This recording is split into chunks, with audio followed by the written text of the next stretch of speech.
હાર્દિક સ્વાગત છે। છોટાઉદેપુર જિલ્લાના બોડેલી સેવા સદનના ટોયલેટમાંથી બોડેલી તાલુકાના બડાલિયા ગામના 58 વર્ષીય આધેડની લાશ મળી। મૂળ બડાલિયા ગામના રહેવાસી સનાભાઈ મોહનભાઈ જેઓ રાશન કાર્ડ કામગીરી અર્થે તારીખ 27/12ના રોજ બોડેલી સેવા સદન ખાતે આવેલા, જેઓ સેવા સદનમાં કુદરતી હાજતે જતા સેવા સદનના ટોયલેટમાં જ તેઓનું કુદરતી મોત નીપજ્યું હતું। સનાભાઈ સમયસર ઘરે ન જતા તેઓના સંબંધીઓએ મોબાઈલ ફોન પર સંપર્ક કરતા રિંગ વાગવા છતાં કોઈ સંપર્ક થતો ન હતો। તારીખ 28/12ના રોજ સવારના સેવા સદનના ટોયલેટમાં રીંગો વાગતા સિક્યુરિટી ગાર્ડે ટોયલેટના દરવાજે તપાસ કરતા દરવાજો અંદરથી બંધ હતો, જેથી સિક્યુરિટી ગાર્ડ એકત્રિત થઈ લોકોને જાણ કરી અને ટોયલેટનો દરવાજો તોડી જોયું તો અંદર સનાભાઈ રાઠવા મૃત્યુ હાલતમાં પડેલ હતા, જેઓના સંબંધીને જાણ કરતા સંબંધીઓ ઘટના સ્થળે દોડી આવ્યા હતા।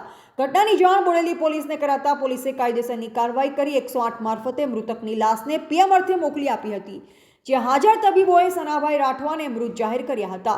અકાળે મૃત્યુ પામેલા સનાભાઈ રાઠવાના ભત્રીજા શૈલેષભાઈ શું કહી રહ્યા છે જુઓ। Bureau report Haider Pathan, Bodeli. અત્યારે શું ઘટના બની છે, શું કહેશો તમે?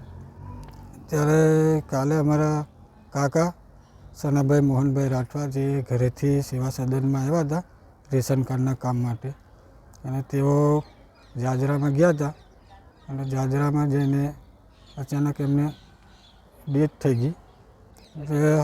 આખા દિવસ અમે સાંજે આખી રાત ફોન કર્યો પણ ફોન ઉપાડ્યો નહીં। તો પછી અમે ત્યાં વાત કરી કે આવ્યા છે કાકા હતા કે નહીં આવ્યા હજુ। પછી સવારમાં ખબર પડી અમને કે કાકાની ડેથ થઈ ગયેલી છે, તો અમે પીએમ માટે લઈને આવ્યા છે બોડેલી। કાકા શું કામ કરતા હતા અને શા માટે સેવા સદનમાં આવ્યા હતા?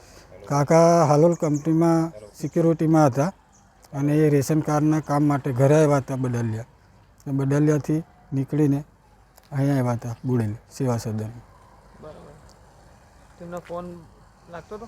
ફોન એમનો રાતે આખી રાત ફોન કર્યો પણ ફોન એ ઉચકતા નહોતા, અને ફોન કરવાથી પછી સવારમાં ખબર પડી કે બહાર કાગળિયા પડેલા હતા કે સનાભાઈ મોહનભાઈ રાઠવા બદલ્યા હતા, એમને ખબર પડી એટલે પછી અમને જાણ થઈ એટલે અમે અહીંયા આવી ગયા।